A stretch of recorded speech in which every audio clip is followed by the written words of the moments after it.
Orar, um irmão tem uma palavra de oração para iniciarmos a testemunhar.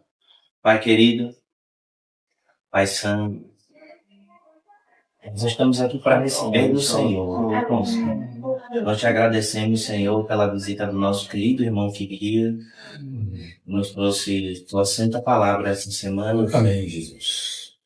E agora nós queremos, Senhor, deixar a reunião aberta para que o teu Espírito fale através de quem o Senhor desejar. Amém. Amém, Jesus. Permita-nos, Senhor, ruminar a tua palavra. Permita-nos, Senhor, estocar mais um pouco da tua palavra em nossos corações. Amém. Enche, Senhor, os nossos corações da tua palavra, para que possamos prosseguir em santificação, em obediência à tua vontade, cumprir todo o teu querer, Senhor. Conduza-nos cada vez mais a ti, Senhor. Amém. Amém. Boa Deus. Irmãos, vamos dar início, né, com o texto que o irmão propôs lá, que foi João 14. João 14, verso 1 ao verso 3, foi o versículo que o irmão ficou nos últimos 2 dias lá.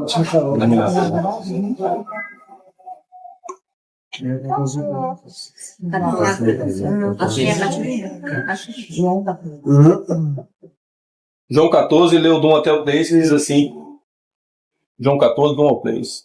Não se turbe o vosso coração, credes em Deus, credes também em mim. Na casa de meu pai há muitas moradas. Se não fosse assim, eu vos não teria dito, vou preparar-vos lugar. E quando eu for e vos preparar lugar, virei outra vez, e vos levarei para mim mesmo, para que onde eu estiver, estejais vós também. 18. Não vos deixarei órfão, voltarei para vós. 23. Jesus respondeu e disse-lhe, se alguém me ama, guarda as minhas palavras, e o meu Pai o amará, e viremos para ele, e faremos nele morada. Amém. Irmãos, a proposta que o Senhor trouxe em cargo muito precioso, através do nosso irmão Pupil. E o assunto que nós temos falado aqui em Camaçari, né, na igreja do Senhor aqui em Camaçari, também sobre a edificação da igreja. O Senhor tem nos dado esse caminho através do nosso irmão Ricardo. O irmão Lucas tem falado sobre o aspecto espiritual desse assunto, né? Na questão da consagração, né? O Senhor tem dado a carga ao nosso irmão Lucas nesse período.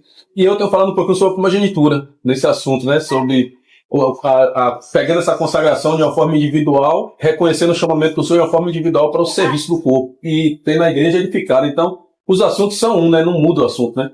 De uma perspectiva diferente, o irmão falou que a vida da igreja no formato de uma pirâmide, como se fosse uma pirâmide ali, no topo está o Senhor, né? E nas pirâmides estão os santos em volta da pirâmide, só que cada santo está de um lado da pirâmide. Quando eles se juntam, eles conseguem compartilhar aquilo que ambos estão vendo ali. Ele não consegue enxergar tudo, um santo não consegue ter a visão plena, né? Mas quando os 4 que estão nos pilares da pirâmide conseguem se juntar juntos, eles conseguem ter uma visão mais clara do reino, né? Então o Senhor distribui as suas revelações entre seus filhos, né? Isso é maravilhoso, né? Para a edificação da igreja. Então cada um dos seus filhos recebe a revelação do Senhor e juntos, em comunhão, eles entram nesse processo maravilhoso e glorioso de edificação da igreja, né? Uma das coisas que o irmão falou, e eu quero ser bem breve, né? Um resumo meu aqui desse assunto, e os irmãos que estavam lá conosco vão poder falar, os irmãos também, que não estão, mas lendo, pode trazer luz nesse assunto. É que o irmão usou uma expressão bem interessante, né? Nessa oração de Jesus aqui, na mesa, ele citou que Jesus está na mesa com os discípulos. Era um período antes da crucificação ali, processo de crucificação, né? E quando ele diz não se turbe o vosso coração, ele trazia um sentimento de que os irmãos não precisariam ficar com o coração turbado, angustiado ou em pânico do que aconteceria em seguida, que seria a morte dele. Mas que ele descansasse o coração e confiasse nele. E ele disse que na casa do Pai, para onde ele ia, tem muitas moradas. Se não fosse assim, ele não diria, né? Ele disse, eu vou preparar lugar, mas da mesma forma que eu vou, eu voltarei. Para que onde eu estiver, vocês também estejam comigo.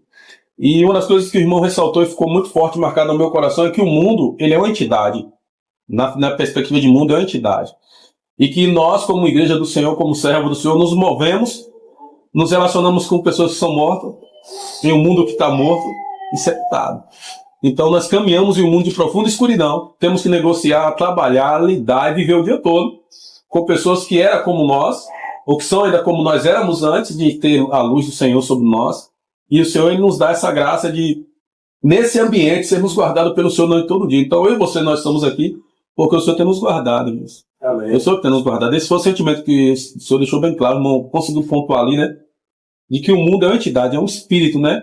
O Deus desse século, essa expressão de o Deus desse século, segundo o entendimento dos incrédulos, para que a luz do Evangelho não resplandeça. Então existe uma operação muito forte, maligna nesse tempo, para que os corações sejam conturbados, né? E o irmão citou um exemplo lá falando sobre Paulo, combatia um bom combate. Nesse ambiente de mundo, ele combatia um bom combate. Ele acabou a carreira, terminou a jornada, ele tinha uma carreira muito clara. Ou seja, isso aqui é um alerta para nós, né? Nós conseguimos ter compreensão do que é o combate, né? Nós conseguimos ter compreensão de que estamos em uma carreira, né? As pessoas às vezes estudam para... Eu conheço uma amiga que ela está estudando muito, mas muito mesmo, para fazer um concurso público, porque o sonho dela é ser uma concursada, ser uma concursada, né? E fazer parte ali dos órgãos federais através de um concurso público. O sonho dela é esse, ganhar estabilidade. Só que não existe estabilidade no mundo. Não existe. Não estabilidade no mundo, estabilidade na família, na saúde. Não existe, irmão. O mundo é instável em si, sempre será e vai ser, sempre. O clima é instável, não existe. Só existe uma garantia: passará os céus e a terra, mas as minhas palavras permanecerão para sempre. Então, nesse aspecto de ter clareza e certeza, né, o irmão, ele falando sobre esse aspecto de confiarmos nessa promessa vindoura do Senhor, e aí eu fecho aqui minha fala, porque ele cita alguns pontos, né? Ele diz que, e aqui eu anotei, né, sobre nós negociarmos com o mundo, vivermos no meio dos mortos, andarmos no meio e entre os mortos, né? Nós negociamos exatamente isso, que o mundo está morto, né? No maligno, né? O mundo está... Existe essa expectativa, né? O pecado lá gerado pelo homem gerou a morte espiritual, porque o salário do pecado é a morte. Todo homem e mulher que se move sobre a terra que ainda não tem clareza do Senhor Jesus, de fato, ele foi mergulhado nesse ambiente. E uma das coisas que o irmão deixou claro lá e trouxe muita luz é que aqueles que amam o Senhor, a principal característica deles é guardar os mandamentos. Não existe amor sem guardar. Então o irmão ressaltou isso lá algumas vezes, né? Que o amor de quem ama o Senhor, ele citou isso no verso 16, né? Aqueles que me amam, guardam os meus mandamentos. No 23, disse-lhe: se alguém me ama, guardará as minhas palavras, e o meu Pai o amará, e viremos para ele e faremos dele morada. Então, primeiro, aqueles que amam o Senhor, guardam os mandamentos. Não existe amar a Deus sem guardar os mandamentos. O precedente para demonstrar o nosso amor por Deus é quando guardamos seus mandamentos. E em seguida, ele concluiu nesse próprio versículo, ele trouxe luz referente a esse assunto de morada. Eu virei e farei morada nele, nessa expressão, né? Então aqui tem um ponto que o irmão tocou, né?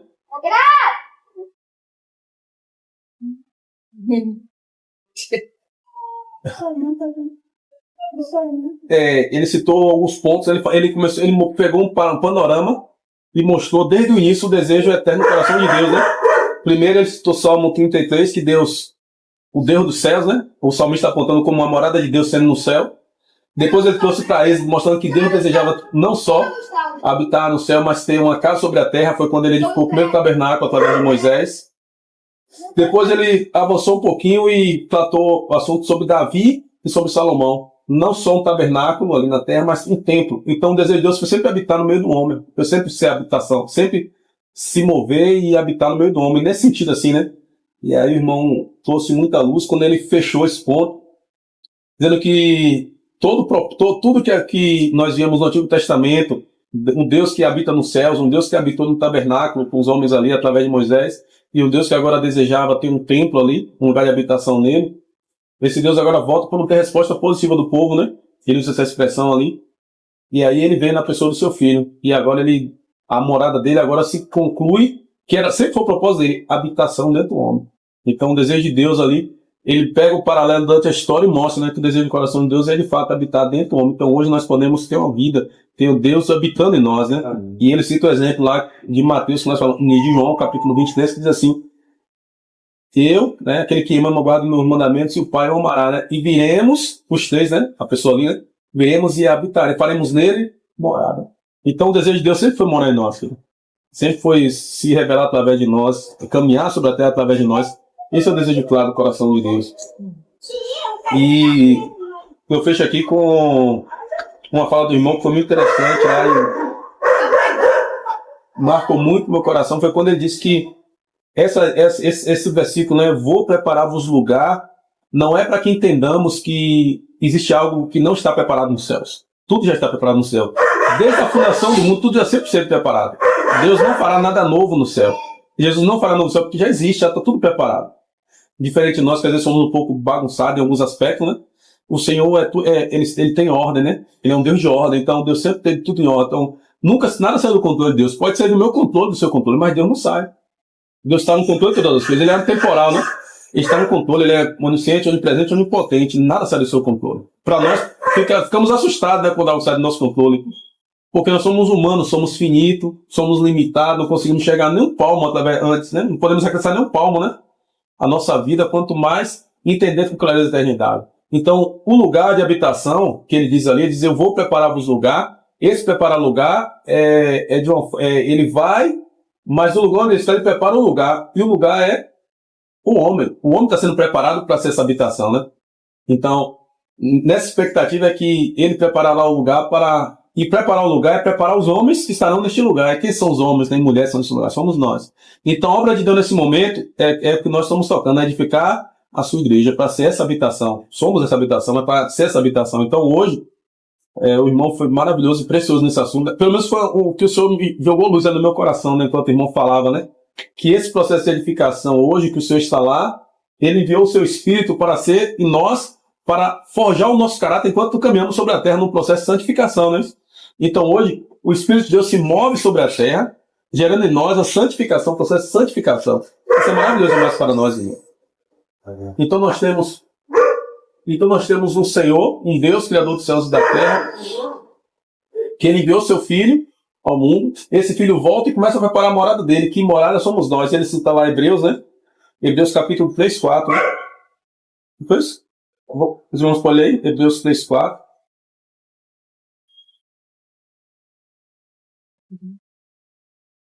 Porque toda casa é edificada por alguém, mas o que edificou todas as coisas é Deus. Continue. Hebreus Na 4, verdade, Hebreus 3, 4. E na verdade, Bom dia, meus irmãos. Bom dia. Bom dia. Só passei para dar uma alô a vocês. Deus abençoe a todos. Pegando a estrada agora de novo. Viu? Cheguei ontem e já estou indo agora. Deus conduz você, meu irmão, viu? Amém. Deixa o barco na estrada, viu? Amém. Então, tchau. Amém.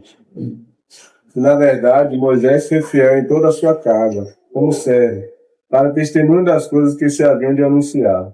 Mas Cristo, como filho, sobre a sua própria casa, a qual casa somos nós, se tão somente conservarmos firme a confiança e a glória da esperança até o fim. Bom, esse versículo é o versículo que fecha e que revela o propósito ali de Deus de edificar uma casa sobre a terra, e essa casa, como ele mesmo vai dizer, essa casa somos nós. Se, aí ele terminou com a pergunta, né? Se permanecermos, conservarmos firmes.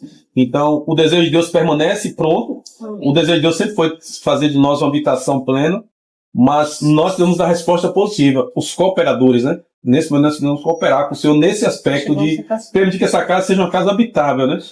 E eu me ousei, irmãos, assim, lendo isso e fiquei pensando no que o irmão falou, e queria que os irmãos considerassem também o que diz Mateus 7, do 24 ao 27, quando ele fala sobre o prudente construtor. Estamos falando de edificação, né? E nós falamos sobre esse assunto lá numa comunhão de reunião.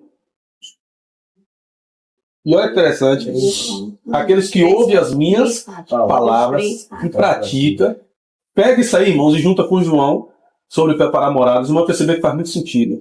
Ou seja, em João nós temos o Senhor Jesus, ele ficando na sua casa, preparando a casa que somos nós. Em Mateus, temos esse homem que está tendo uma casa preparada, cooperando com esse Senhor. Isso é uma coisa extraordinária, irmão. Na terra temos alguém cooperando, que é o homem nesse assunto, e nos céus temos o Senhor cooperando para que a casa fique habitável. Mateus é o homem cooperando, é o homem trabalhando ali. Aqueles que ouvem a minha palavra e a praticam, semelhante ao homem prudente que edificou sua casa sobre a rocha. Esse homem coopera na casa aqui embaixo. E o Senhor coopera na edificação da casa. Então nós temos os dois ali caminhando junto. Irmão, quando o Senhor mostrou isso aí, foi muito interessante o Senhor mostrou esse aspecto. Ou seja, e o irmão sinalizou o seguinte, dizendo, quando você se reúne como igreja, você é casa do Senhor que vem para aquela igreja, só que essa casa não pode vir vazia. Você é uma habitação, nós somos uma habitação do Senhor. Quando chegamos aqui, nós temos que trazer algo. Nós somos os baluartes da verdade. Nós trazemos algo de Deus em nós. Você não vem para receber, você vem para depositar. Esse é o sentimento, né? E ali o Senhor, junto com os santos, o Senhor acrescenta. Então, a igreja do Senhor é a igreja viva nesse aspecto. Amém. E eu termino, irmãos, com a experiência própria minha, sobre o que aconteceu esses dias. Assim, o Senhor jogou muita luz referente a esse assunto, de edificação da casa, olhando para Mateus sobre o prudente construtor, aqueles que ouvem a minha palavra e as praticam, o que eu ouço, que eu consigo praticar, gera sabedoria. E é interessante que ele disse que veio a chuva, né, veio o vento, veio a tempestade nesse aspecto aqui na casa, e a casa que foi edificada sobre a rocha, ela não caiu, mas porque tinha casa sobre a areia, a casa desabou, esses dois. Agora, estamos morando em uma casa nova, o Senhor permitiu ali, né, a edificação de uma casa, só que veio a chuva esses dias, choveu, né, e de repente ele tá bem confortável, quando eu chego em um dos banheiros, eu vi que tá tendo filtração, o banheiro derramando água pela lâmpada, né. Eu falei, casa novinha, né, novinha, já com vazamento já. E aí eu botei a escada, né, na laje, subi para dar uma olhadinha lá. E eu percebi que a porta da casa do tanque, né, tava mais alta, tava aberta, a água vinha, batia na laje, corria, entrava e passava pelo buraco lá do ar-condicionado e descia, né? Ou seja, era um problema só, não tinha vazamento na casa, não tinha nada, é só a casa tanque da laje estava aberta e a água estava passando por ali. Eu percebi que tinha um problema, que eu tinha vazamento na minha casa, mas eu só consegui validar o vazamento quando a chuva veio. Então a chuva, irmãos, aqui na Bíblia, ela fala de uma provisão de Deus para gerar ajuste na nossa caminhada com Deus. A chuva veio para mostrar ali, por isso que a chuva é uma provisão de Deus para forjar o nosso caráter. A chuva veio para mostrar que tinha um vazamento na minha casa ali. Só que eu poderia não ter consertado. Aí hoje no dia seguinte, ele não vai consertar não vai consertar, ele está consertando, né? Pô, a gente vai consertar. Aí o rapaz foi lá, consertou, né? Geralmente as irmãs são mais aplicadas nesse assunto de fazer reparo na casa, né? O homem é meio, né? Espera ali, às vezes, arrancar uma lâmpada, cair até uma parte do gesso para poder resolver. Mas as irmãs, às vezes, elas se preocupam mais com esses detalhes ali. Graças a Deus por isso, né? E aí, a goteira. Mas o rapaz foi lá, tocou a porta, botou um batente lá, choveu, e eu fui lá olhar embaixo, pelo menos está tudo tranquilo no lugar. Mas a chuva veio para validar que tinha algo inadequado naquela casa ali. Essa chuva, irmãos, é uma bênção de Deus nas nossas vidas.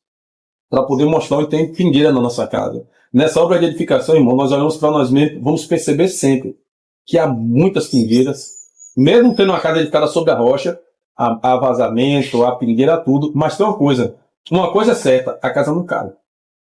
Nós podemos descansar o nosso coração que a casa não vai cair. A casa está edificada sobre a rocha, vai ter pingueira, vai ter vazamento, vai ter muita coisa, vai ter até, né, pane elétrica em alguns momentos ali, vai ter muita coisa na casa, mas a casa não cai, irmão. Mas se tiver sobre a areia, aí é questão de fundamento, aí a casa cai.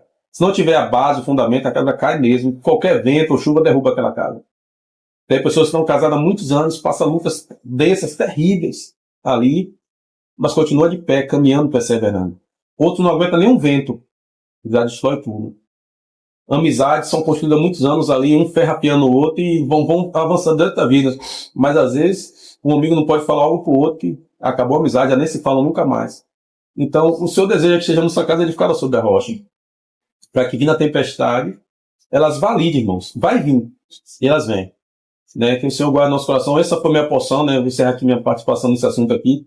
Mas assim, o Senhor me impactou muito sobre a responsabilidade de cooperarmos na edificação da terra, entendendo que o Senhor está cooperando, fazendo esse processo em nós, edificando a sua igreja, né? Nos atraindo para Ele. E o Senhor ganha nosso coração nesse período, né? Foi o que eu consegui ganhar ali do Senhor. Ganhei mais, mas assim, alguma coisa ficou muito clara foi sobre isso aí. Amém.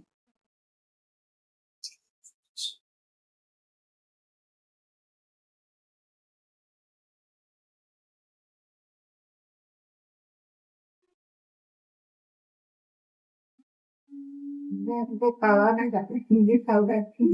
Então, sobre o que o Carlos falou aí sobre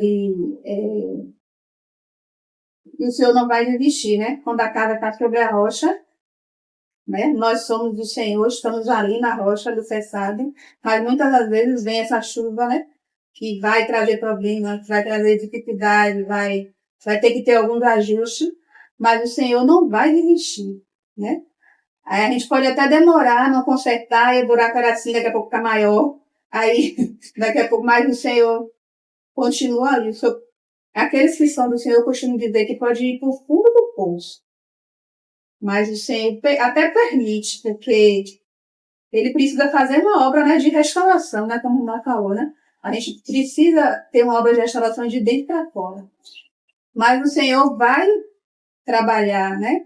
Aí a gente vai sofrer mais, né? A gente vai sofrer mais, assim dizer, a gente vai padecer algumas coisas porque a gente não obedece, porque a gente quer fazer o que a gente quer, porque é por causa da dureza do nosso coração, né? Eu digo por mim, tem muita coisa na minha vida de, poxa, como podia ser diferente se eu ouvisse o que o Senhor falou comigo, se eu ouvisse o que a igreja falou, se eu ouvisse e se eu obedecesse, seria diferente. Mas mesmo assim eu não fiquei triste porque eu sei que o Senhor me ama, né? E que o Senhor, ele não desistiu de mim, mesmo em meio a tantas coisas. E hoje estamos aqui, né? Então, essa obra de edificação vai acontecer independente que a gente queira ou não. Se a nossa casa está sobre a rocha, o Senhor vai trabalhar, o Senhor vai fazer restauração. Porém, o que dá ouvido ao Senhor, né? E busca o Senhor mais rápido, e aqueles que estão ainda com a dureza de coração, vai ser mais demorado, é como aquele povo lá que ficou rodando ao redor da terra, né? Lá de Canaã, né? Rodou não sei quantos anos, e ali estava pertinho deles, mas só que eles não obedeciam, não queriam fazer o que eles queriam, a vontade dele. Então, isso ganhou muito no meu coração. E o que o irmão falou também da pirâmide que o Carlos falou. Eu estava lá em Menino Jesus. Aí quando eu cheguei, botei as coisas em casa, cheguei sentei na escada esperando. O irmão Paulo me deixou ali na escada, aí Jorginho liga pra mim, Simone, não quer ir não para Itaberaba? Eu cheguei agora em Menino Jesus. Aí ele, tem uma vaga pra você, embora, vai ou não vai? E a reunião era na minha casa. Aí eu falei, eita, e agora vou ter que ligar pra alguém pra falar, transferir a reunião, eu vou. Aí eu falei, irmão Paulo, transferir a reunião, e eu fui. E essa palavra que o Jorge trouxe lá em Itaberaba, sobre as pirâmides, foi muito rica, porque assim, às vezes a gente não dá valor para o irmão, né? Não sei o que os irmãos falam. Né? Ah, porque aquele irmão dali eu conheço, e muitas vezes você sabe algumas coisas, mas você não valoriza. Mas o Senhor pode usar qualquer um. E cada irmão, né, de cada lado, eu vejo um assunto, como ele falou da pirâmide, eu vejo de um lado, né? O Senhor já revela para Carlos de outro, revela para Rose, e aquilo se completa, né, no Senhor. Então a gente precisa valorizar uns aos outros, porque o Senhor, ele tem caminho nas nossas vidas, né? Tratar nosso coração, para não estar nos julgando, né? Os irmãos trazendo peso, porque o Senhor, ele quer estabelecer, né? Restaurar o seu povo, mas para isso a gente tem que ter um coração de Ensinado, né? ensinável, isso, um coração de arrependimento, e para que possamos crescer juntos, né? Porque não somos perfeitos, né? Nós temos muitos defeitos, quando estivermos aqui, vamos ter defeitos. Mas possamos suportar uns aos outros e ver Cristo na vida de cada um, né? Tipo, eu tenho algo em mim que eu não... Talvez o outro me veja de uma forma. Já Jéssica me veja de outra, né? Então, a gente precisa ter esse coração ensinado para que o Senhor cresça no nosso meio. Amém. Que o Senhor nos ajude, né? A estar nessa dimensão. Só isso. Sei que não tem muita coisa, né? Tem muita gente cheio aí do que foi ganhado lá nesse dia.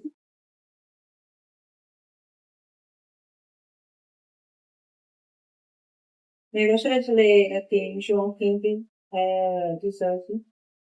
Eu já tinha lido esse versículo na quarta-feira, e aí de noite o irmão leu, né? E de manhã, quando eu estava meditando nesse versículo, uma palavrinha me chamou a atenção, que é o se. João 15, 18. Se o mundo vos odeia, sabeis que primeiro do que a vós outros me odiou a mim. Aí a questão é, por que usou esse se, né? Porque não, já que o mundo vos odeia, né? Porque sabemos que o mundo nos odeia. Mas há uma condição aqui, se o mundo vos odeia. E aí, essa condição me fez refletir que é possível que o mundo não nos odeie, né? Muitas vezes estamos no nosso trabalho, na nossa escola, na nossa faculdade, no dia a dia, com as pessoas que a gente encontrar do mundo. E a questão é, será que a nossa luz tem incomodado as trevas, né? Será que o mundo ele tem nos amado? Porque o certo será que o mundo não nos ame, não gosta da gente, né? Se o mundo ou aquele grupo se sente bem com a nossa presença, então algo está errado conosco. Porque o lógico seria a gente incomodar o mundo, né? O mundo nos odiar. E aí, como o irmão falou lá sobre a questão do mundo, né? Que o mundo ele jaz no maligno, o mundo praticamente é do diabo, né? Então, me fez refletir isso. Será que o mundo tem nos odiado? Será que tem nos incomodado o mundo, o nosso cheio, com o cheiro de Cristo em nós, com a nossa luz, com o nosso sal?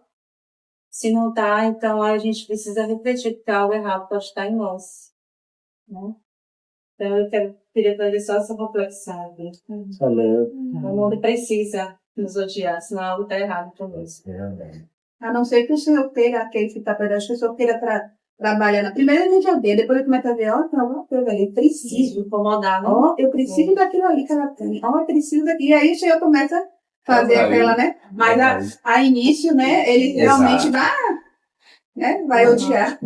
Até porque essa palavra, acho que o irmão Ricardo pode até falar sobre a questão da palavra ódio ali no grego, né? A gente tende ódio, como é que a gente tende ódio, né? O que é ódio pra gente, o que é esse ódio segundo Jesus ali, né? Qual é o ódio que Jesus disse que o mundo teria de nós e qual é o ódio que nós às vezes pensamos, eu tô sentindo ódio de você. Às vezes as pessoas confundem isso, né? Ódio é uma aversão a algo. É uma aversão contra um repúdio a algo.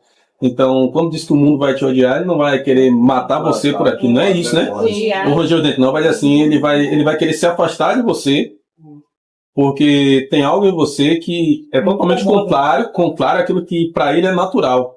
Então, é nesse aspecto de odiar. Então, o mundo vai querer... Não, peraí.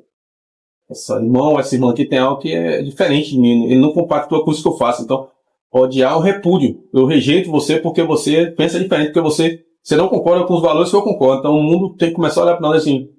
Não, esse irmão aí, não vou nem envolver porque ele não gosta desse negócio, não. Esse irmão aí, ou essa irmã. Quando começar a acontecer isso, irmão, senão que está no caminho certo. Rapaz, quando alguém estiver falando algo que você chegar aqui para a pessoa parar de falar aquilo ali, você está no caminho certo. Se alguém está falando algo, xingando, não, vou parar. O irmão chegou aqui, o irmão chegou. As pessoas usam muito isso, pelo menos usam muito isso no trabalho. Não, o irmão chegou ali, o crente chegou, então vou parar ali. Então esse repúdio é mais uma. Então você pode estar com as pessoas ali trabalhando, mas eles vão ter aversão. Então, acho que é essa a ideia, né, do ódio ali.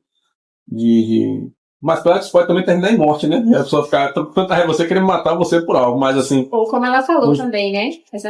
Vendo isso em nós, e a pessoa agora vai querer conhecer isso aí um pouquinho, né? Cria curiosidade. E essa paz também, né? O próprio Senhor é a nossa paz, né?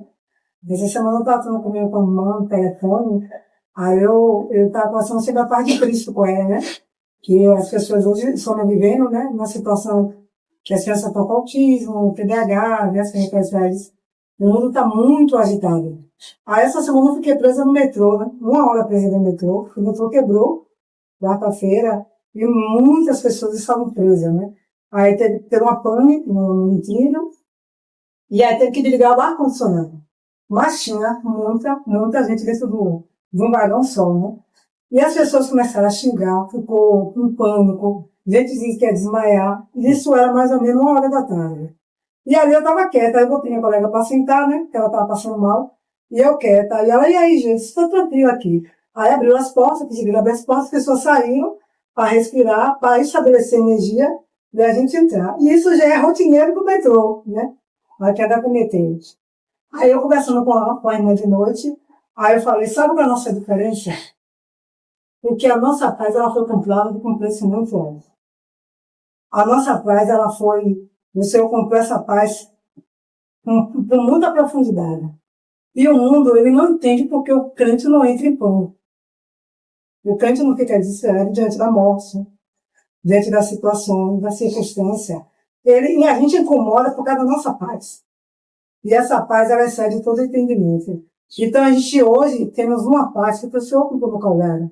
Aí eu vi aquelas pessoas desesperadas, xingando, dizendo que estava tendo crise de ansiedade, tristoando, e você ali diante daquela situação toda. Os irmãos sabem que eu trabalho na área de educação, né? E eu trabalho com 300 crianças de 12 a 17 anos. E são crianças totalmente violentas, não respeitam mais velhos, não respeitam os professores. E às vezes você vai dentro daquela zoada toda e trabalhando, dentro daquele uma parede zoada, né? E você sorri dentro daquilo tudo, é tranquilo naquela situação toda. E isso incomoda, irmãos. A paz de Cristo incomoda o mundo.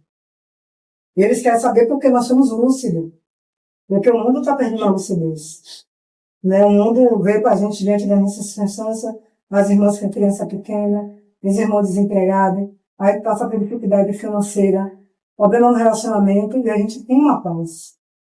Essa paz, ela habita dentro de nós. Eu sinto essa paz de forma tão grande que o mundo ele jamais nos chama, por isso não nos chamar de loucos, porque nós somos lúcidos diante do caos, né?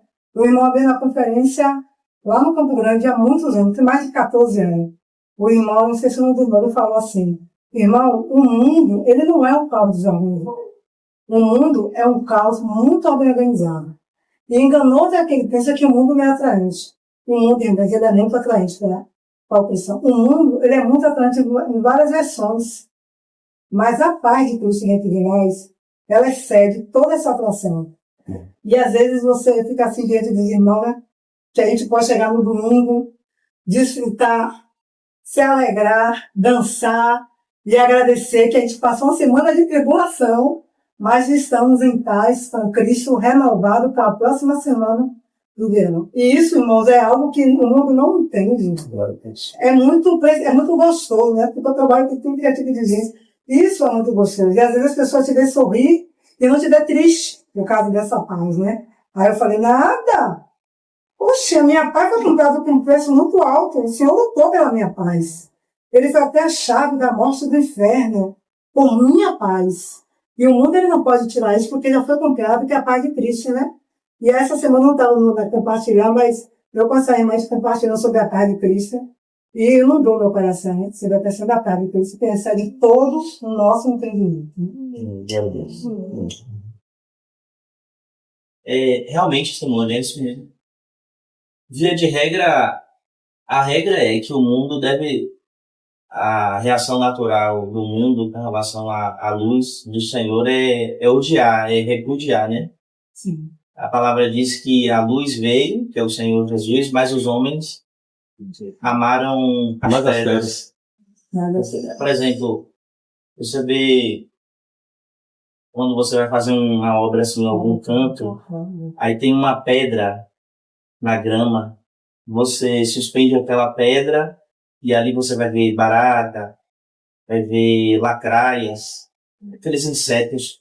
Eles odeiam a luz, eles precisam ficar ocultos. A luz incomoda.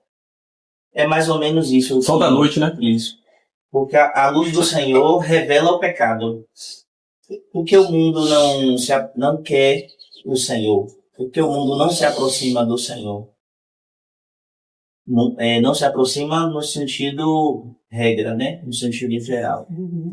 Porque a luz do Senhor revela o pecado. Quando Isaías teve a visão do Senhor, ele disse assim, deixa eu ler o texto. Ai de mim, né? Isso, Isaías 6. Ai de mim que sou no puro, né? Já vi que tem povo interessado. Vão morrer, né? Exato. Isaías capítulo 6. Isaías.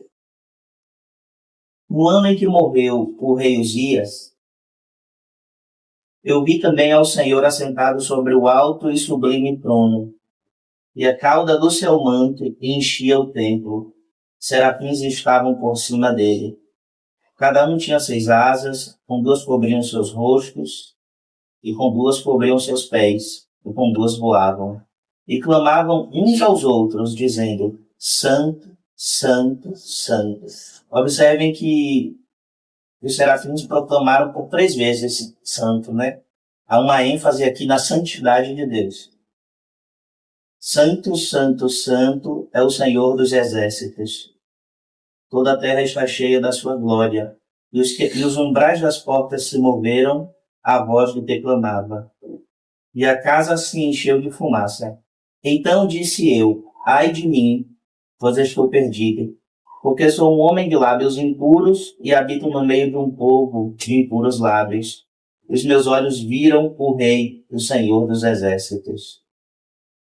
O profeta Isaías, ao contemplar a glória do Senhor e a santidade do Senhor, ele se abominou, ele se auto-abominou. Com a glória do Senhor, a santidade do Senhor revelou o pecado dele. Eu sou um homem de lábios impuros e habito no meio de um povo de impuros lábios. Só que há também o contrário. E, às vezes, você viu que uma vez eu falei com um cara na última comunhão. Sempre que a gente vê um irmão dizendo uma coisa acerca do entendimento da Escritura e outro dizendo, não é assim, é assado. Você vai encontrar o equilíbrio perfeito entre uma posição e outra. As duas coisas são verdades, elas acontecem simultaneamente. Você vai ver o mundo odiar os santos, porque os santos condenam as obras das trevas. As Escrituras nos dizem que nós devemos condenar as obras das trevas. Em que sentido? Isso aí é pecado, irmão. Isso que você está fazendo, o Senhor se desagrada disso. Não com o desejo de matar aquela pessoa, né? Mas de resgatar aquela alma. A gente vai ver isso. O mundo nos odiar por isso. Por exemplo, nós sabemos que o Senhor criou macho e fêmea. E que esse é o padrão do Senhor na criação. Quando nós dizemos que o homossexualismo é avesso ao que o Senhor estabeleceu na criação, que fere o princípio natural da criação, o mundo nos odeia por isso. Hoje você tocar num assunto... Antes era um assunto tão simples falar isso. Não era, tipo assim, em qualquer âmbito social conservador, você falava com muita tranquilidade sobre isso. Hoje, a atenção nos domina se a gente for tratar desse assunto e falar sobre isso.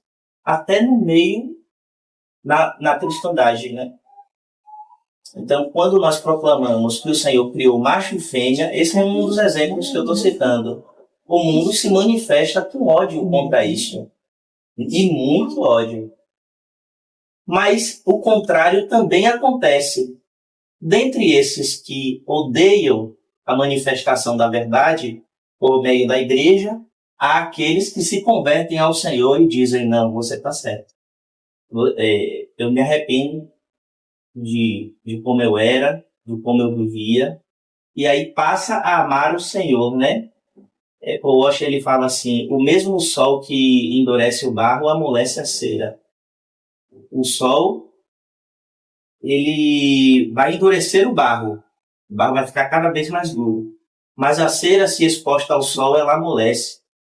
Então, no mundo, alguns vão se converter, muitos vão se converter ao Senhor, vão ser amolecidos pela luz do Senhor. E outros, eles vão se manifestar com muito ódio, contra a manifestação da verdade do Senhor. Quando a palavra diz assim, que nós somos fundamento e baluarte da verdade, coluna e fundamento da verdade. Coluna é algo que sustenta. Você vai edificar algo, por exemplo, eu já usei esse exemplo, um prédio. Antes dos construtores construírem para cima, eles passam muito tempo cavando e estabelecendo alicerces, colunas, que vão sustentar aquela construção. Nós... É a base. É a base. É a base, exatamente. É a base daquela construção. Sem essa base, é impossível que aquele edifício permaneça firme. A igreja, ela é a coluna, ela é o que sustenta a verdade nesse mundo de trevas. Nós, tem algo que é terrível, terrível. É quando nós estamos no meio de descrentes e ali começa uma conversa profana e não temos a coragem de nos manifestar verbalmente, dizendo o Senhor se desagrada disso. E eu me coloco nessa posição também, porque muitas vezes eu fui omisso. Nós não podemos ser omissos, porque é através disso, da manifestação da verdade, que é o próprio Senhor Jesus, que almas se converterão ao Senhor, abandonarão seus caminhos pecaminosos e receberão o Senhor Jesus como Senhor e Salvador das suas vidas. A igreja, ela é coluna e fundamento da verdade, ela sustenta a verdade, né? Deixa eu, para fechar, abram aí, irmãos, Atos 17.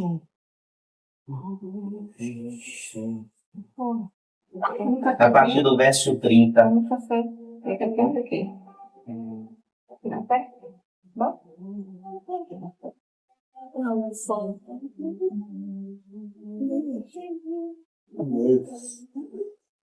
Observe. Atos 17 e 30. Vamos ler com atenção esse texto.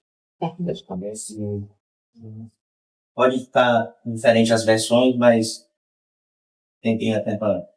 Mas Deus, não tendo em conta os tempos da ignorância, ordena agora a todos os homens, observem, ordena agora a todos os homens e em todo lugar que se arrependam, porquanto tem determinado um dia em que com justiça há de julgar o mundo por meio do homem que destinou.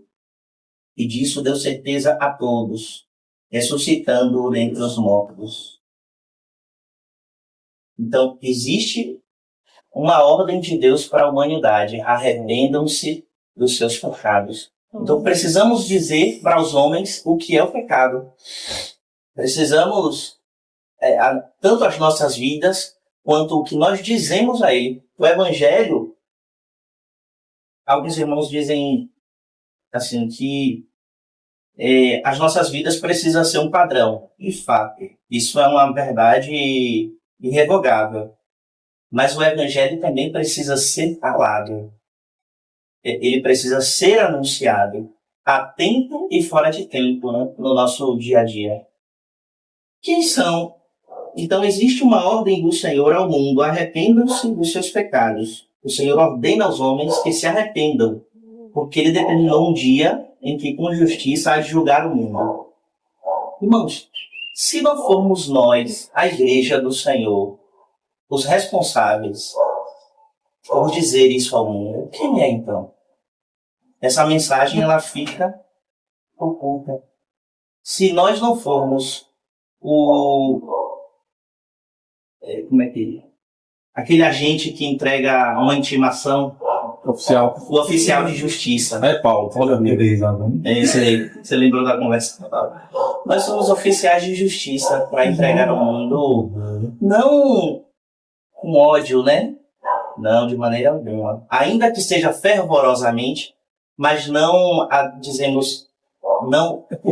Porque nessa questão é bem interessante, né? Geralmente quem empreende, às vezes chega alguma notificação do governo lá do estado, mandando você regularizar algumas coisas referente a isso. E uma ordem dessa oficial, ele vem dizer assim: ó, você está sendo citado em algo. Você precisa dar uma resposta. Esse é o ponto. A intimação ela vem para isso. Você foi convocado a se apresentar em tal lugar, no caso da irmã Ramina faz esse processo lá, né?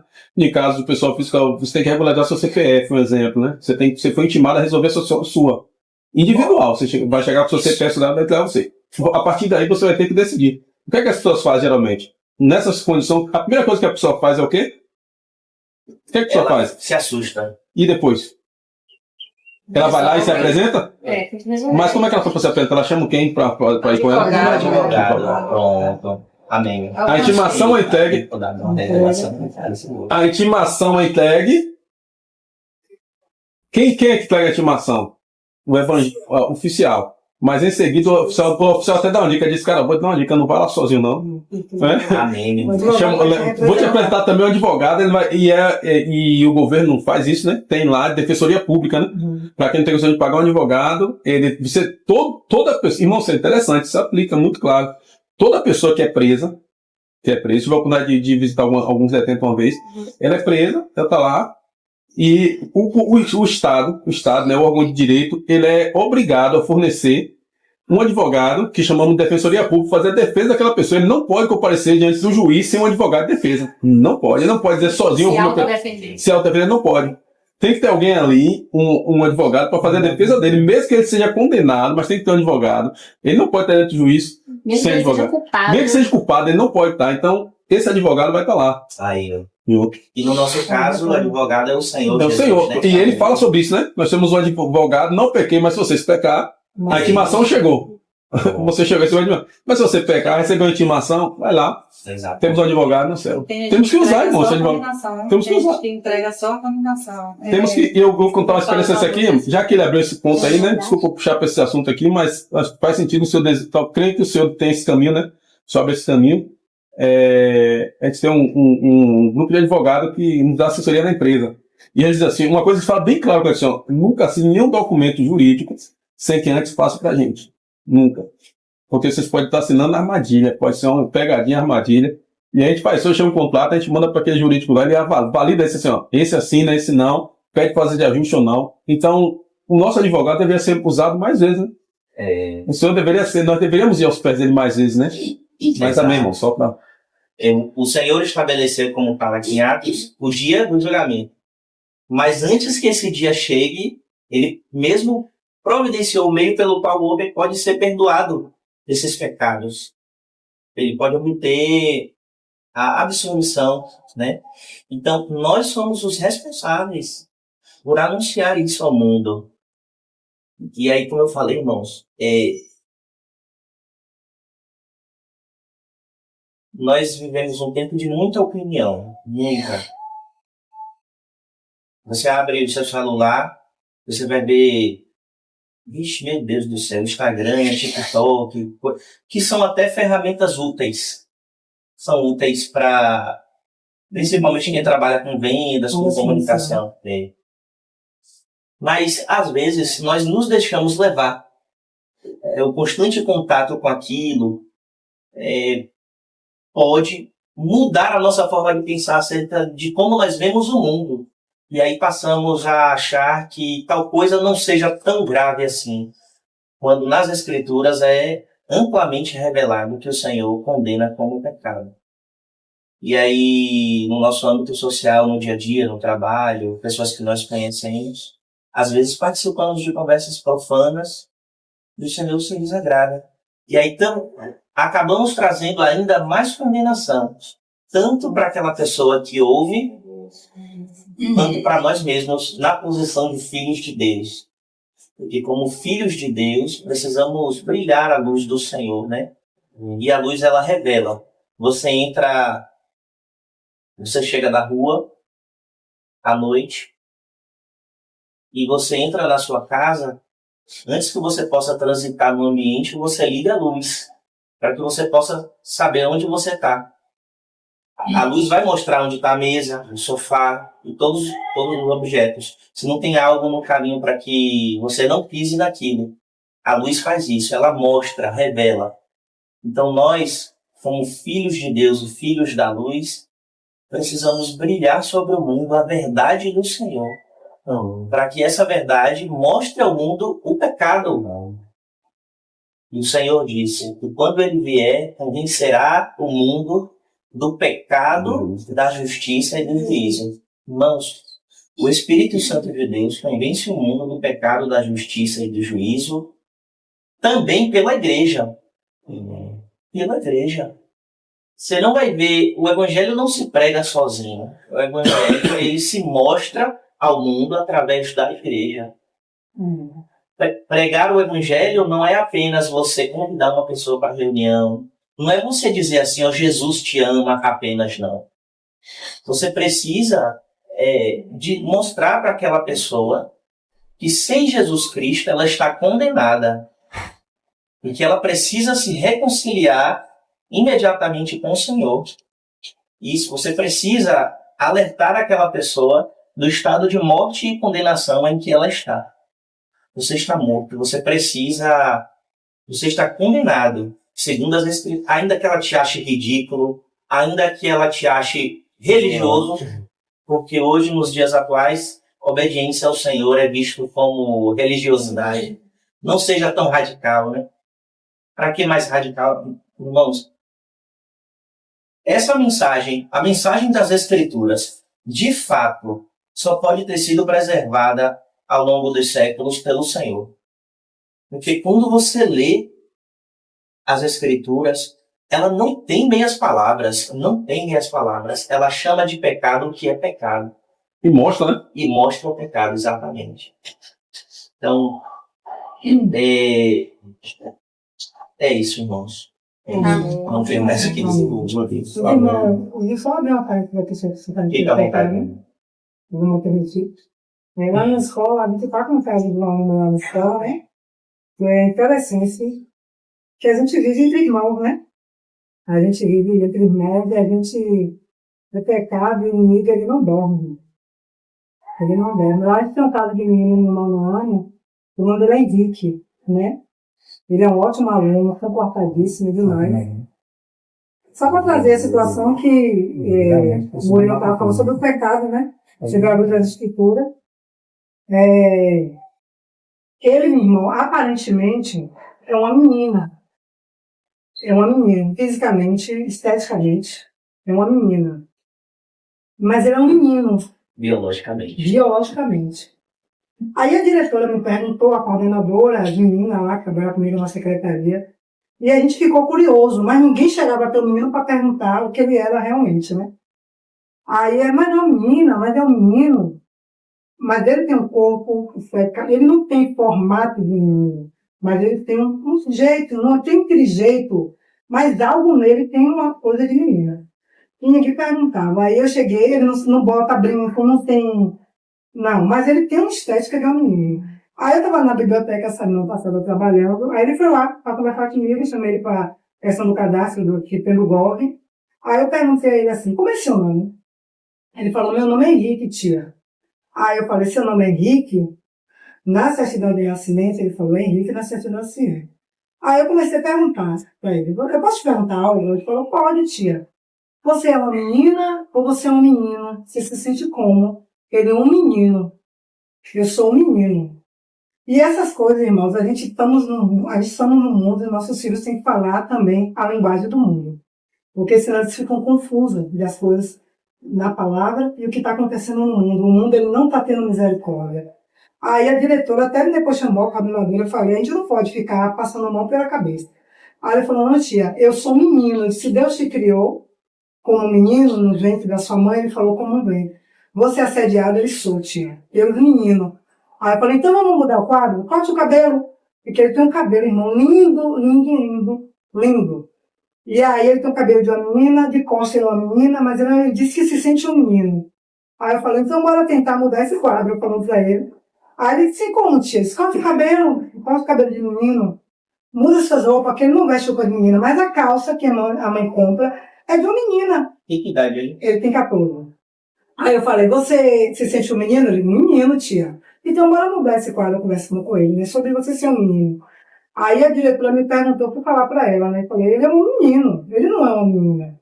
Mas aí, irmão, o mundo quer confundir até porque eu trabalho com um rapaz. Então, os pais que vestem ele assim, né? Não, ele é uma menina, você vendo, ele parece uma menina, mas ele é um menino, entendeu? A estética que as crianças muitas vezes estão nascendo, até a biologia, a genética está sendo trocada. O negócio é profundo, entendeu? Mas a calça, por exemplo, é colada? Ele não veste calça colada, é uma calça clara, ele não veste acessório. São roupas de mulher? Não veste roupas de mulher. São os trejeitos. Ele não tem trejeito, não tem trejeito, mas ele parece uma menina. Mas ele nasceu assim, aí eu falei assim, você é um menino ou menina? Aí ele falou, sou um menino. Aí a minha diretora falou, será que ele é hermafrodita, Gil? Aí sabe o que ele me respondeu? Eu falei, pode passar. Estava tendo o segundo horário. Ele falou, tia, deixa eu te dizer algo. Eu não sei o que eu sou. Eu não sei o que eu sou só menina, sou só menino. Então, é uma presa, irmão, fácil de ser captada pelo mundo, de modificar o que ele é, a mente ser transformada. E aí, eu cheguei e falei, vai pra sala. Aí eu falei pra sala. Então, eu trabalho com um rapaz, que a Secretaria da Educação agora mudou já no aprendiz. Ele é um menino, mas ele já mudou a identidade com uma menina, entendeu? E a gente temos que aceitar, senão isso você está sendo, no caso, assediando, né, a pessoa. E a gente temos que a palavra, a palavra, irmãos, ela tem que ser falada e praticada. A gente somos guardados aqui entre nós, mas os nossos filhos no mundo eles não estão sendo guardados. Então tem que ser fundamentado, o fundamento tem que ser colocado dentro de casa, porque ele não está na faculdade. O sistema está todo modificado. E se a gente não saber qual sistema, nós somos excluídos. E isso vai chegar ao tempo. Então, eu trabalhando no meio do governo e ouvindo na área de educação, irmão, é coisa horrorosa. Então, a palavra ela tem que ser colocada. O que a gente tem recebido, a gente temos que colocar para os nossos filhos. A gente não vai poder guardar, muitas vezes, nossos filhos. Mas o que eles receberem em casa de alimento, eles vão poder produzir.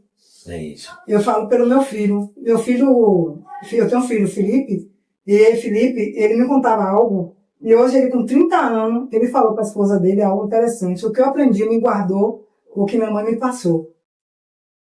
Eu sofri no meio da igreja, eu passei muitas situações no meio da igreja, eu fui perseguido no meio da igreja, mas eu estava na igreja. Ele foi guardado diante de tudo na igreja. Então, mesmo que nossos filhos passem por situações, irmão, mas na igreja, no meio dos irmãos, no meio de nós. Então, como o Murilo está falando, eu falei de Jesus para ele, eu falei, o Senhor quando gerou você, no ventre da sua mãe, Henrique, ele gerou um menino lindo que você é.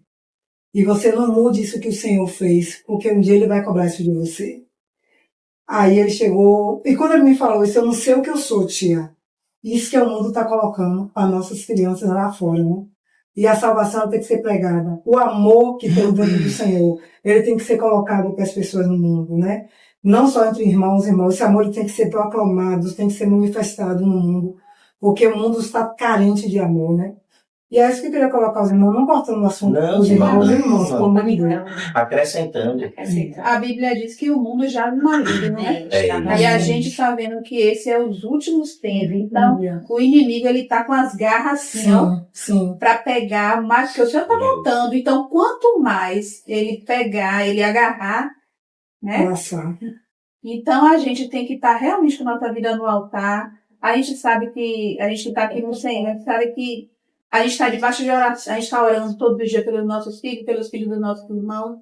E a gente tem certeza, convicção de que todos eles estão guardados. E que o inimigo não vai ganhar nenhum dos nossos filhos. Porque a luta não é contra a carne nem contra a sangue, né? Mas é contra principado e potestade. E aqui fica na mente das crianças, né? Porque vê o mundo falar, porque é isso, é porque... Gente, ele nem sabe o que é.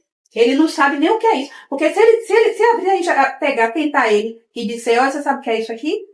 Se a gente botar, eles vão tremer na base. Porque não é o que eles estão vendo pela aparência. É muito mais cruel do que o que se imagina. Entendeu? Então a gente tem que estar com nossos corações bem alerta, né? Buscando, guardando, orando na cabeça dos nossos filhos quando está dormindo, proclamando a palavra. E tendo certeza e confiança que Deus está guardando os nossos filhos. Os nossos e aqueles que a gente também, que se aproxima de nós. Às vezes chega meninos que eu nem conheço, mas eu vejo assim um negócio. Eu começo a orar em espírito, Senhor, guarda essa criança, livra do mal. Porque às vezes a gente não pode fazer nada, né? Porque foge do nosso alcance, foge do nosso poder. Nossa. Mas a gente antes, tá ali. Nas nossas gerações de 30 anos pra cima, né? Pra gente ter acesso a essas coisas, a gente tinha que sair de casa e se encontrar onde essas pessoas estavam fazendo alguma coisa que, né? E às vezes os pais não deixavam, muitas vezes, né? Meu pai mesmo, se me visse andando com alguém que eu nem entendia, você tá proibido de andar com fulana. E eu ficava, por quê? Né? Mas eu obedecia, eu não andava com fulana. Então a gente foi poupado um pouco mais de vivenciar essas coisas, né?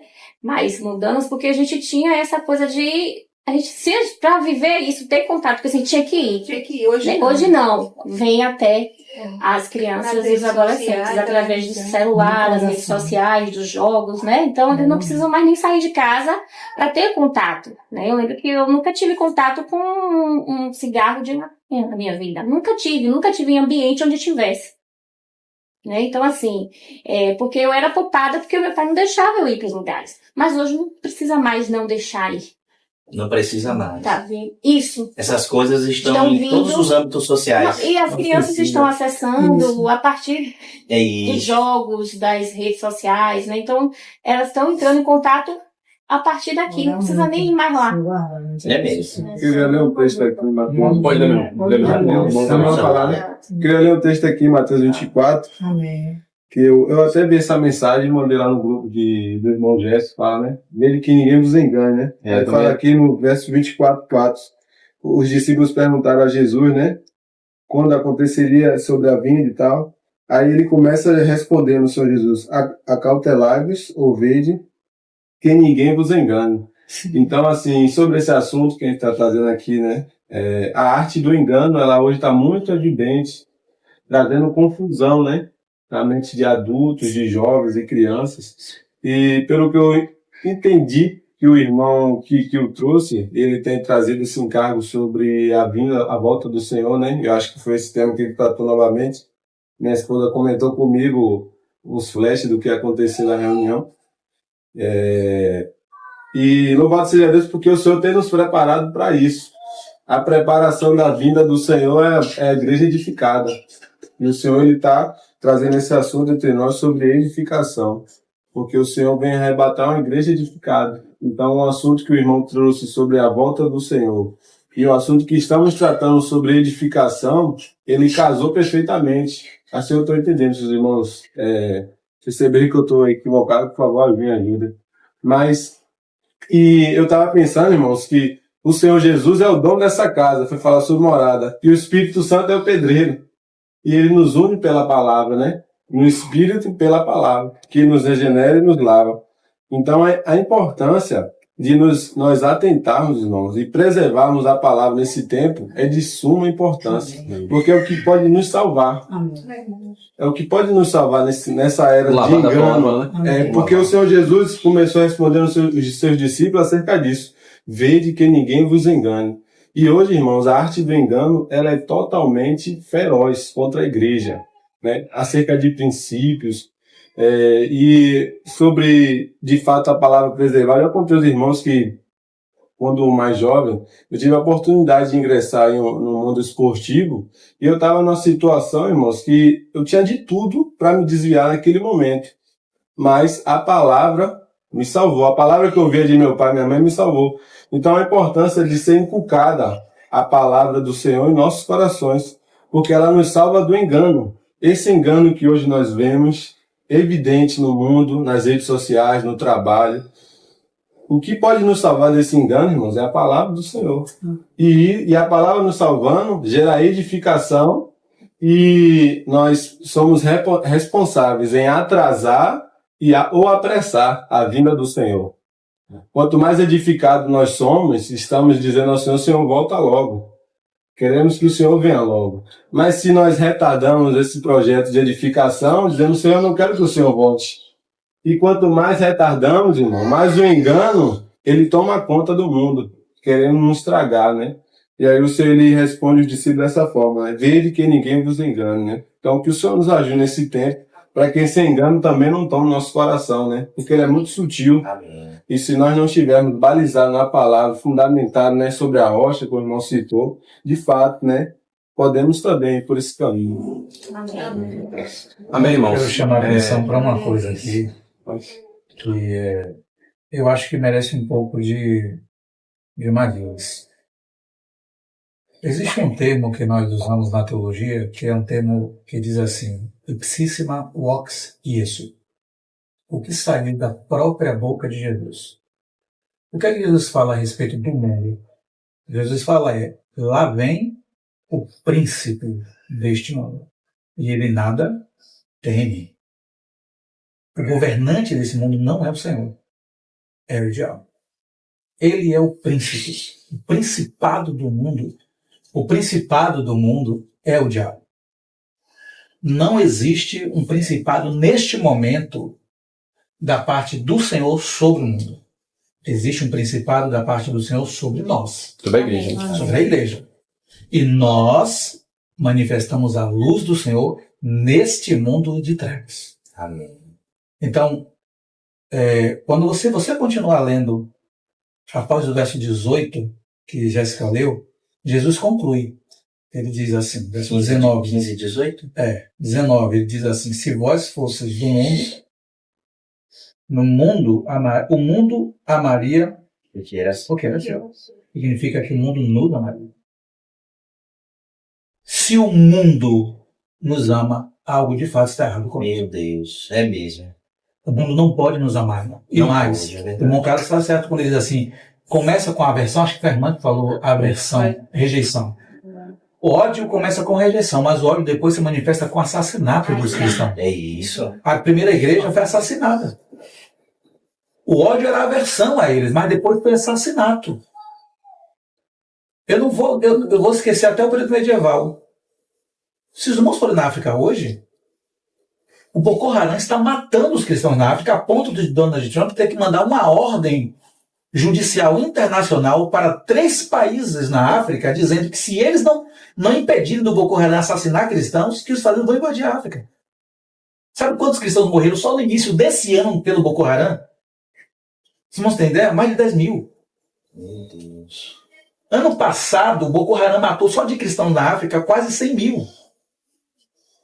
Então, o ódio ele começa com a rejeição por causa dessas palavras que são justas a se pregar o evangelho. Porque se pregamos outra coisa, se não pregamos a manifestação da luz sobre as trevas, estamos então com outro evangelho. Outro evangelho. Que o evangelho é isso aí, né? Exatamente isso, né? Luz sobre as trevas. Exatamente, isso não é outro, como Paulo falou aos Gálatas. Vocês estão com outro evangelho, não é o evangelho do Senhor. O verso 20, o final desse verso ele diz assim: O verso 19 você não leu todo, não. como todavia não sois do mundo, pelo contrário, dele vos escolhi, ou seja, dele vos retirei, por isso o mundo vos odeia. Então ele confirma. Ele odeia. Porque o mundo é o quê? Ele pertence ao diabo. E mais, o Senhor diz assim, raça de víboras. Irmão, sabe o que o Senhor está dizendo ali?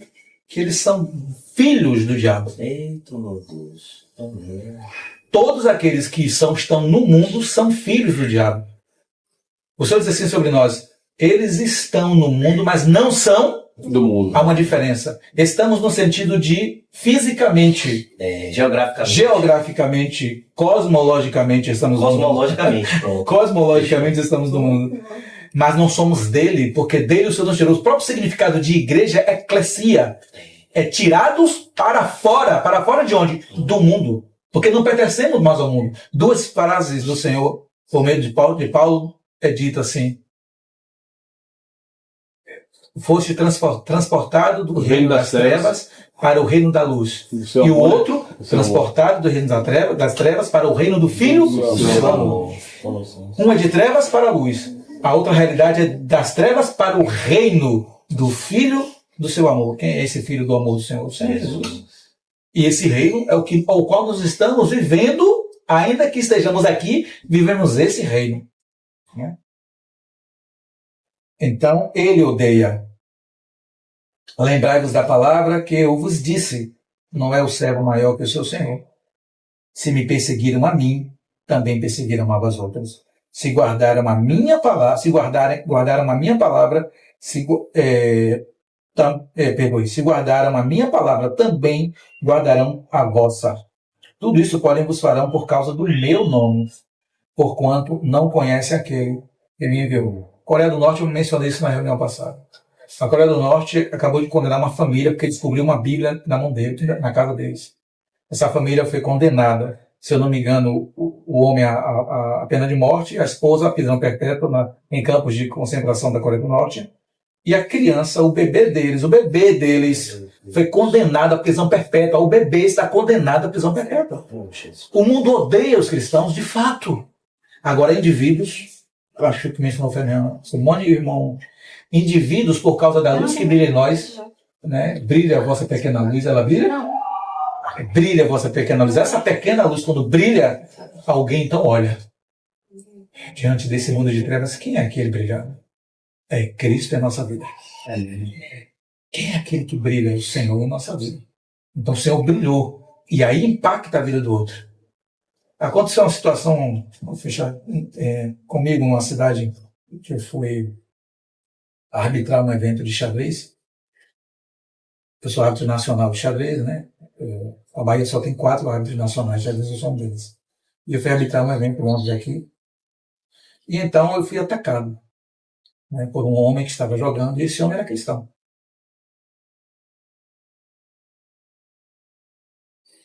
A maioria do ambiente de xadrez ali não era cristão. Mas o xadrez é um ambiente, ainda que não seja de cristãos, é um ambiente de honra. Preza muito a honra do xadrez. Não é como o futebol, que você vê xingamento, você vê... Não é futebol. Então você tem muita honra presente. E um irmão me atacou. Um cristão. Fisicamente? Não, com palavras. Ele xingou minha mãe, me xingou. Era um cristão. A pergunta de uma pessoa que me conhecia é: ele não é crente? E está atacando você que é crente? Essa foi a pergunta do mundo. E, claro, ele foi denunciado, porque todos testemunharam, né, o que ele fez, então ele teve que ser denunciado à Justiça Esportiva, que é um assunto sério, né? É internacional, ele teve que ser denunciado. O que eu quero falar sobre isso? Qual deveria ser a minha reação ali? Todo mundo perguntou se eu não ia revidar. Mas mudo eu fiquei e mudo continuei até o final. Então eles se organizaram para me justificar, me defender, e eu não me defendi no momento. Aí aquilo serviu de testemunho para várias pessoas que estavam ali. Que me perguntaram, o pai de uma jovenzinha veio me perguntar, começaram a perguntar sobre a minha vida, sobre Deus, muitos. E ele mora em Salvador. Ele tinha ido para essa cidade também jogar. Mas o mundo cooptou o coração dele. Não é só o coração de criança. Assim, as crianças são as mais vulneráveis. Mas cooptou o coração dele. O que deve estar passando pela cabeça dele, a pergunta que fica é: como nós devemos reagir sobre essas situações? Agora, como reagem nossos irmãos na África sobre ataques de morte? Os nossos ataques são morais. Você é isso, você é aquilo. Isso. As nossas rejeições, o ódio que temos sofrido são ódios de rejeição de partilha. Eu vou ficar triste porque alguém não me convidou para o happy hour? São sociais, exato. Eu vou ficar triste porque eu não fui convidado pelo grupo onde eu trabalho por causa do happy hour. Glória a Deus. Eles sabem que não devem me convidar para o happy hour. Que bom, né? A manifestação é essa. A luz ali, não. Nossa, happy hour é domingo, né? Uma Rose, rapaz. Nossa, happy hour é domingo, uma feijoada na casa. Exato, apesar de que Rose está guardado do happy hour. Né? Os irmãos trabalham juntos, né? Eu também estou guardado desse happy hour. Jéssica também, porque a sorte é Jéssica é cristã, o ambiente é cristão. Muitos aqui estão guardados do happy hour, né? Mas eu já trabalhei em ambiente onde o happy hour é real. E você vai fazer o quê? Qual é a sua luz? O que você manifesta? Não é?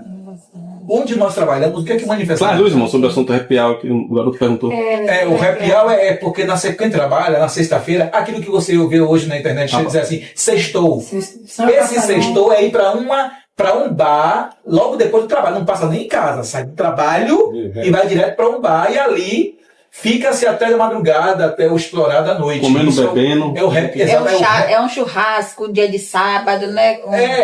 E começa na sexta, mas começa na sexta, né? Depois do trabalho.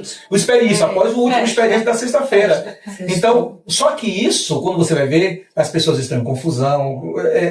Gente... Roda de escarnecedores. Ele deixou a família em casa, né? Muitos maridos deixaram a família em casa, vão cair em adultério. Mulheres que deixaram os maridos em casa e vão cair em adultério. Uma série de questões que estão ligadas. Jovens que vão se prostituir, vão perder a sua própria pureza. A pureza devidas a quem? A Cristo. Então é isso. De fato, vivemos um mundo no tempo do fim. E este mundo ele jaz em Satanás. Enquanto que Paulo profetizou aos Tessalonicenses que o mal aumentaria, como Jesus profetizou que o mal aumentaria, como Pedro disse qual seria a manifestação do tempo do fim. Se eu sou luz, eu preciso manifestar a luz. E manifestar a luz é manifestar a verdade. Eu não posso esconder a verdade. Eu não posso pregar um evangelho em partes. O evangelho é um todo. Ele é uma pessoa. E essa pessoa ele fala de várias coisas. Essa pessoa ele fala de paz. Eu não dou a minha paz. Não a dou como o mundo a dá. Quando nós nos encontramos, irmãos, como é que nós falamos a paz? Então, se tornou um jargão em nosso meio, então, irmão, já perdemos a paz há muito tempo. A nossa paz ela tem que ser tão real em Cristo que onde chegamos, quando damos a paz, aqueles que estão ali sentem paz. Porque não é somente uma questão de uma palavra, é uma realidade. É a pessoa dele, né? Ele é paz. Ele é paz. Ele se doa assim nesse como momento. amor, nós damos que tipo de amor para os irmãos? Porque o Senhor é amor. Que tipo de amor nós damos? Como luz. Ele é a luz do mundo, mas ele disse que nós somos essa luz porque recebemos dele a luz. Qual luz que nós manifestamos? É a luz negra ou é a luz branca? Qual tipo de luz que manifestamos? Se forem trevas para as luzes, quão grande trevas será? Qual sal? É sal insípido? Ou é sal? E outra, esse sal aqui, cuidado, não é sal refinado, não. Sal refinado é maligno. Sal refinado faz mal à saúde. É sal orgânico. Sabe quando os romanos iam para a guerra? A máquina de guerra romana? Vou terminar. A máquina de guerra romana, ela ia para a guerra e marchava quilômetros. Irmãos, entenda isso. Está falando de sair da capital romana, na Itália, e marchar quilômetros e quilômetros até outra civilização para a conquistar. O alimento deles se resumia a duas coisas: carne e sal orgânico. Eles comiam sal orgânico. Esse sal orgânico faz bem à saúde. Porque não tem sódio, ele não contém sódio. Não é como esse sal refinado que é um veneno para nós. É o sal orgânico. E eles comiam aquilo, sabe por quê? Porque o sal orgânico purifica o corpo. Tomava água, né? Exatamente. Dava energia. Dava energia. Exatamente esse é o princípio, dava energia. Então, esse sal orgânico, eles marchavam, diziam assim, vocês sal do mundo. Naquela época não conhecia o sal. Irmã Raquel, não conhecia o sal refinado naquela época, hoje irmãos. o povo está botando isso aí, né? Usando o sal quando acorda, já 3 pedinhas de sal. E os médicos recomendando tomar água. Eles não conheciam o sal refinado que nós conhecemos. Quando você lê na Bíblia, a próxima vez, pense, ele está falando desse sal que preserva a carne. Não só que tempera, mas preserva ela. Dá energia a ela. E se perguntar, será que eu não sou sal com iodo aí? Pois é. Você me ajuda? Será o que é que eu sou? Que tipo de sal? Eu sou insípido que só serve para ser pisado pelos Estou outros? enchendo fogo. Que sal eu sou? Então eu tenho que ser sal, eu tenho que ser luz, eu tenho que ser a paz sobre o mundo, eu tenho que ser amor sobre o mundo. Deus. Isso é o Senhor, isso é o Evangelho, esse é o verdadeiro Evangelho que não se mistura com outro Evangelho. Não é aquilo, e eu ressalvo isso mais uma vez, que é o que Murilo falou. Meus irmãos, nós devemos a era de Laodiceia. Laodiceia, nós não identificamos quem é cristão em Laodiceia. Não identificamos. No sentido universal dela. No sentido universal profético, estamos na última igreja profética, a igreja de Laodiceia. A opinião De todo mundo. todo mundo. Até o mundo quer opinar sobre o que é a igreja. Não é só a opinião da igreja sobre a igreja, é a opinião do mundo sobre a igreja. Estão decidindo o que a igreja deve falar. E o governo também, né? O governo Estão decidindo o que a igreja deve profetizar. Estão decidindo sobre o que a igreja deve testemunhar. Só entendam uma coisa, irmãos. Temos paz com Deus? Estejamos Aleluia. prontos para entregar a nossa vida por amor à palavra. Aleluia, sim. Porque aqueles que guardarem a palavra, esses amam o Senhor. Amém. Nós gozamos de muita paz humana aqui nesse nosso país, irmãos. Mas ela está acabando. Encerro agora. Perguntaram a um grupo de irmãos. Um grupo de irmãos estava sofrendo perseguição. Acho que foi os irmãos da. Foi China? Isso que eu não me lembro se foi China ou se foi Camboja. Eu não lembro agora. De um país que estava em perseguição, mas pode ter sido China, porque eu não lembro. É China ou é Camboja? É um país asiático. Os irmãos estavam sofrendo perseguição. E então os irmãos, um grupo deles conseguiram, né, fugir e estavam em outro país. E aí os irmãos perguntaram a esses irmãos, devemos orar muito para que o Senhor cesse a perseguição lá com os irmãos. Ele falou, não, irmão, não ore não. Nós não queremos viver esse evangelho de vocês aqui não.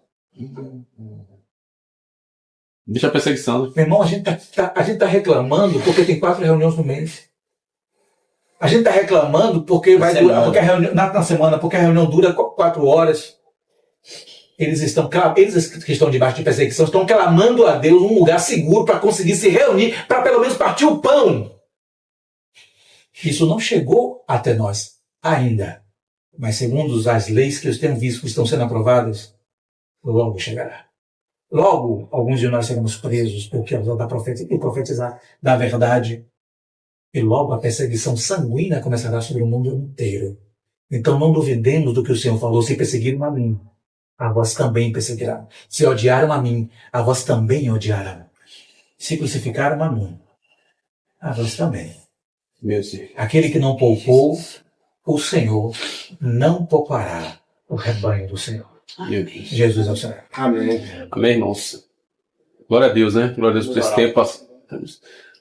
Que bom, irmão. Tempo precioso juntos, né? Passamos juntos. E temos aí reuniões na segunda-feira, reunião de oração. Os irmãos estão convidados. Será aqui na casa da nossa irmã amanhã. Segunda, conhecida como amanhã. Amanhã com a nossa irmã aqui teremos. Todos os irmãos estão convidados. Eu costumo dizer que o termômetro principal da igreja é a reunião de oração. Irmão, assim, irmão, não, se você tiver disponibilidade de vir, esteja junto conosco guerreando. É um ambiente de muita guerra. Nós queremos encorajar os irmãos que não faltem as reuniões. Por amor ao Senhor, irmão. Não é por amor, não. Por amor ao Senhor. É por amor à sua própria vida. Não falte as reuniões de orações. É um encorajamento aqui, né? E nós temos aí também na quarta-feira, se eu permitir, também a nossa reunião aqui, na casa da nossa irmã. E hoje temos uma reunião, né? Mas aí a gente fala quando terminar só os homens aí nesse assunto, né? Então, amém, irmãos. Vamos orar, encerrando esse tempo aqui, mas aí nós temos liberdade mesmo. Pode orar, meu, quando tá aí. Pai querido, Pai Santo, fortalece-nos, Senhor. Amém, Senhor. Nos fortalece para renunciar ao pecado, Amém. renunciar ao mundo, Amém. renunciar às nossas próprias vidas, Senhor. Amém. Nos ajuda, Senhor, porque nós somos de fato fracos. Verdade. Nada podemos se o Senhor não nos capacitar. Amém. Não temos condições de pregar o Evangelho,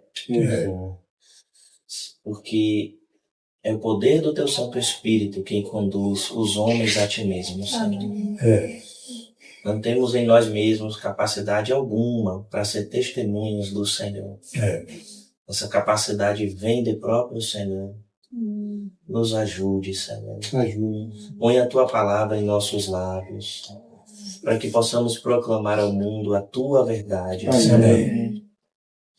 Perdoe-nos, Pai. Amém. Se em algum momento nós fomos omissos, se temos agido em desacordo com a Tua palavra, se nós temos omitido a mensagem de arrependimento, salvação e juízo diante do mundo. Nos faz compreender, Senhor, a Tua palavra, não para que venhamos a nos ensoberbecer, mas para que venhamos a amar cada vez mais ao Senhor. Amém. E proclamá-la e profetizá-la ao mundo, Senhor, para que almas convertam-se ao Senhor com lágrimas, com arrependimento, abandonando suas vidas de pecado e entregando-se ao Senhor. Senhor, a Tua palavra nos diz que nós, a Igreja do Senhor, somos coluna e fundamento da verdade. Amém. Ó Senhor, que possamos viver essa realidade espiritual. Amém. Que em qualquer lugar que nós estejamos, sejamos o fundamento e coluna da verdade do Senhor. Que possamos proclamar a Tua verdade, Senhor. Que possamos viver a Tua verdade, Senhor. Amém. Nos ajude, Pai. Nos ajude. Perdoe-nos por toda a omissão. Amém. Perdoe-nos, Senhor.